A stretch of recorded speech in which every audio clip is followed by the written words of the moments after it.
आज आपण पातळ पोह्याचा चिवडा बनवणार. काळं मीठ घेणार आहोत. हे साधं मीठ घेतोय. ह्यामध्ये पिठी साखर घ्यायची आहे.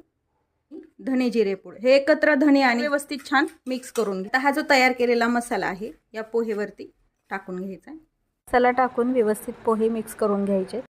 पण कढई गरम करायला ठेवून 2 पळी तेल टाकून घेतले. गरम झाल्यानंतर मोहरी टाकून तडतडल्यानंतर जिरे टाकून घ्यायचे. तडतडल्यावर हिरवी मिरची टाकून घ्यायची. हिरवी मिरची टाकून तळून घ्यायची. शेंगदाणे टाकून खरपूस होईपर्यंत तळून घ्यायचे. आणि थोडे तळून झाल्यानंतर खोबऱ्याचे काप टाकून घ्यायचे. शेंगदाणे आणि खोबरं तळून झाल्यावर कढीपत्ता टाकून घ्यायचा. फुटाण्याचं डाळ टाकून घ्यायचे. हळद टाकून सर्व मसाले मिक्स करून घ्यायचे.